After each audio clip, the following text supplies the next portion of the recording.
অনুরিমা রয়ের মিনি ব্লগে সকলকে তোমাদের স্বাগত জানাই। ভিডিওটা দেখতে দেখো, আশা করছি তোমাদের খুব খুব খুব ভালো লাগবে।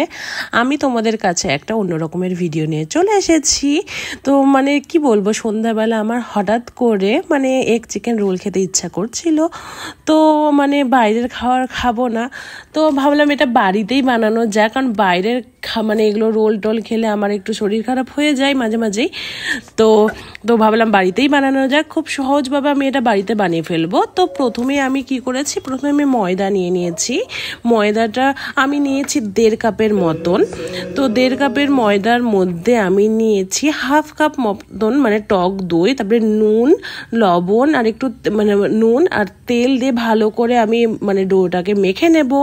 তারপরে আমি চিকেনটাকে প্রসেস করার জন্য আমি 2টো ব্রেস্ট পিস নিয়েছি চিকেনের। ওটাকে পাতলা পাতলা স্লাইস করে তোমরা দেখতেই পাচ্ছ আমি ভালো করে কেটে নেব ওটাকে।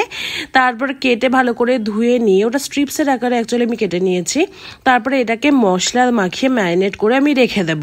তো তোমরা দেখতেই পাবে আমি এটা দুপুরবেলা রান্নাটা আমি প্রসেসে দিয়েছিলাম, আমার রাত্রিবেলা আমি ডান করছি, কারণ আমি এখানে ময়দাটাও মাখিয়ে রেখে দিয়েছি। আমি এখন প্রায় 2 ঘন্টার জন্য দুপুরবেলা আমি এটা মেখে রেখে দিয়েছিলাম। আর চিকেনটা প্রসেস করার জন্য প্রথমে নিয়েছি নুন, লঙ্কার গুঁড়ো, ধনে গুঁড়ো, জিরা গুঁড়ো, আদা রসুন বাটা, টক দই, আর আমি এখানে গার্লিক মেয়োনিজ যেটা আছে ওটা ইউজ করেছি। তোমরা ওটা অপশনাল, তোমরা ওটা থাকলে ইউজ করতে পারো, নাও করতে পারো। অ্যান্ড তার মধ্যে দিয়েছি মিট মশলা দিয়ে ভালো করে এটাকে ম্যারিনেট করে আমি এটাকেও 2 ঘন্টার জন্য রেখে দেবো। তারপরে আমি ওই সন্ধ্যাবেলা যখন আমরা খাবো তার আগেই আমি এটাকে দেন কুকিংয়ের জন্য স্টার্ট করে নিয়েছি। তো প্রথমে আমি কি করব, চিকেনগুলোকে ভালো করে আমি এটাকে গ্রিল করে নেবো। এটা চিকেনটা এতটা টেস্টি হয়, তোমরা এটা রোল না, তোমরা এটা নর্মাল স্টার্টার হিসাবে ওটা কাবাবের মতন টেস্ট এটা চলে আসে। তো তোমরা এটাকে না নর্মাল কাবাবের মতন ভাবে ওটা খেতে পারো, উপর থেকে লেবুর রস আর চাট মশলা দিয়ে দারুণ লাগে। আমার তো এই চিকেনের প্রসেসটা আমি যে করি, আমার এমনি এটা এত দারুণ লাগে কি বলবো।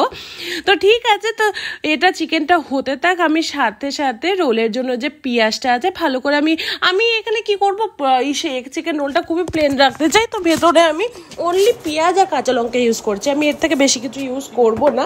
তো এটা কাটতে কাটতে আমার চিকেনটা এদিকে আমার কুক অলমোস্ট হয়ে গেছে। চিকেনটা একটু তোমরা লো ফ্লেমে কুক করবে, অ্যান্ড লাস্টের দিকে না তোমরা একটু ফ্লেমটা হাই করে দেবে, তাহলে কি বলতো ওই তন্দুরি চিকেনের মতন যে উপরে বার্নটা না ওই টেক্সচারটা চলে আসবে। এটা তো দারুণ লাগে, কি বলবো, আমার এমনি বলতে বলতে আমার লোভ লেগে যাচ্ছে এটা ভিডিওটা এডিট করতে করতে। তো যাই হোক, এরপরে চলে আসে ময়দার ডোটাও তোমরা দেখতে পাচ্ছ কতটা ফ্লাপি অ্যান্ড সফট হয়ে গেছে, যেহেতু আমি 2 থেকে 2.5 ঘন্টা রেখে দিয়েছিলাম এটা। দেন আমরা যেহেতু 2 জন, তো আমি এটা 4টে লেচি আকারে কেটে নিয়েছি। বাট আমি তোমাদেরকে বলবো এটা আমি এতটাই বড় করেছি যে একটা রোল আমার জন্য অনেক হয়ে গেছিলো। 2টো রোল আমি অ্যাকচুয়ালি খেতে পাইনি, এটা রেখে দেওয়া হয়েছিল।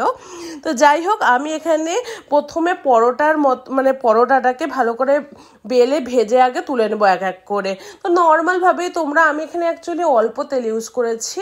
তো তোমরা ঘিও ইউজ করতে পারো, বাটারও ইউজ করতে পারো, বাট আমি এখানে অল্প করে তেল দেখতেই পাচ্ছ। আর এটা ফুল কুক আমি ইনিশিয়ালি করিনি, কারণ এই পরোটাটাকে আমাকে, যেহেতু এগ চিকেন রোল, তো এগ দিয়ে পরে আবার ফ্রাই করতে হবে। তো আমি এখানে 80% ডান করে দিয়েছি পরোটাটাকে কুক করতে। দেন তারপরে কিছুই না, আমি একটা করে এগ ফাটিয়ে নিব, আর মধ্যে নুন দিয়ে দ্যাটস ইট। আমি এখানে আর কিছু ইউজ করিনি, ভেতরের যে অমলেটটাতে জাস্ট আমি এগ ফাটিয়ে নিই, উপর থেকে পরোটাটাকে দিয়ে ভালো করে ফ্রাই করে নেব। তাহলে দ্যাটস ইট, আমাদের মেন কাজ ডান। এটা একটু হেভি কাজ অবভিয়াসলি, তো একটু টাইম নিয়ে তোমাদেরকে করতে হবে, কিন্তু এটা যে স্যাটিসফ্যাকশন খাওয়ার পরে, ও মাই গড। তো তারপরে কিছুই না, আমি পুরগুলো আমার তো পরোটাটা এখানে ডান হয়ে গেছে দেখতে পাচ্ছ। তারপরে এক এক করে এটার রোলের মেন কাজ, এটা আমার খুব প্রিয়।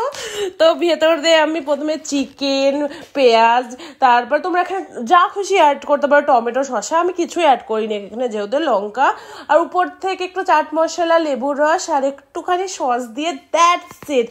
এটা একটা সন্ধ্যে স্ন্যাক্সের জন্য বেস্ট, আমার তো এটা খুবই ভালো লাগে। তো তোমাদের এই রেসিপিটা কেমন লেগেছে আমাকে জানিও। আমি এই ধরনের আরও রেসিপি নিয়ে আসবো। আর আমার যেহেতু মিসেস রয়েস কিচেন চ্যানেলটা ছিল, আমি অ্যাকচুয়ালি দুটো চ্যানেল একসাথে মেনটেন করতে পারছি না, তো আমি ভেবেছি এবার থেকে অনুরিমা রয় চ্যানেলেই আমি কুকিং অ্যান্ড অল সব ভিডিও ছাড়বো। তো ঠিক আছে, তোমরা যারা ফেসবুক থেকে দেখছো তারা প্লিজ আমাকে ফলো করে দিও, আর ইউটিউব থেকে যারা দেখছো প্লিজ লাইক শেয়ার সাবস্ক্রাইব করে দিও। আজকে এখানেই রাখছি, চলো টাটা।